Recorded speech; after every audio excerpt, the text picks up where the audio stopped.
from 4 to 4:30, from 4:30 to 5, he said. You can spend a whole day trying to work and end up working only 2 hours. Even when you work a few hours, you're not guaranteed deliveries back to back. So you can get a delivery, do the pickup, drop off, and then end up wasting the rest of that hour, just waiting for another order. With platform-based gig work so unreliable, Abdul also started picking up moving gigs via Craigslist, work that he described as horrible. Instead of being direct hires by the resident, most of the positions were posted by outsourcing middlemen. They claim that they have a crew and a truck, and then they go rent a truck like a U-Haul or something, and then they, again, hire a couple people like myself. They pay us less than what we would make if we were dealing directly with the person that was offering the job, he said. The pay is horrible. They don't provide any safety equipment. They don't even provide sanitizer. You have to get your own mask. You have to get your own gloves. They have no insurance. So if anything breaks, anything goes wrong, you're responsible for that, you know? So if you work all day and one thing gets broken, it's coming out of all of our money. The first time he had to pay for a moving mistake, one of his fellow workers had thrown a storage ottoman in the moving truck, not realizing that it held picture frames. The frames inside broke, and the replacement cost was split among the 4 workers, $20 each. The second time was a big statue, Abdul said, noting that a teenage colleague without moving experience had leaned on the statue, breaking it. It was super expensive. I was supposed to make about $80 plus tips. None of us got paid. That was crazy.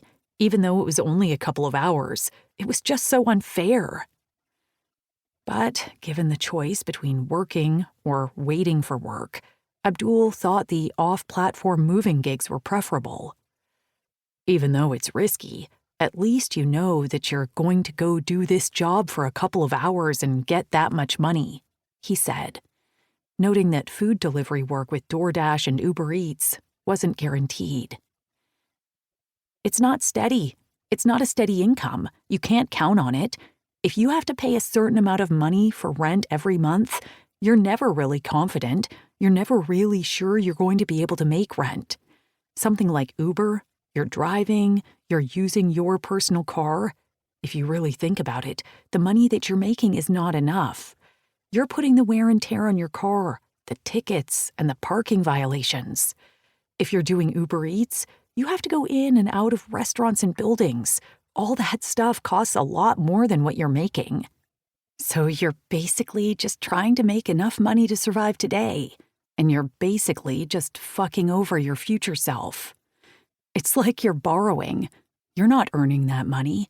You're borrowing it from your future self. Abdul tried looking for a stable job, even walking his neighborhood with a handful of resumes. But at numerous businesses, he was told that there were dozens of applications ahead of his. One job he applied for, he didn't hear back for a year. It took that long for the manager to work through all of the other applications. He heard of someone who was helping people to get unemployment assistance in exchange for a cut of their benefits, but he was worried about the legal implications, describing it as pretty sketchy. I knew that I deserved some kind of unemployment. I paid taxes. I bust my ass, and I work so hard. I had to work really shitty jobs, he said. I remember when I was a teenager, I was thinking to myself, this is crazy. A third of my paycheck is just disappearing. I'm paying a third of my paycheck as taxes. But then, if I lose my job tomorrow, I don't get any kind of help. And I was thinking about that when I was like 18. More than a year into the pandemic, Abdul had resigned himself to the lack of help. So I just came to a place in my life. I just accept it now.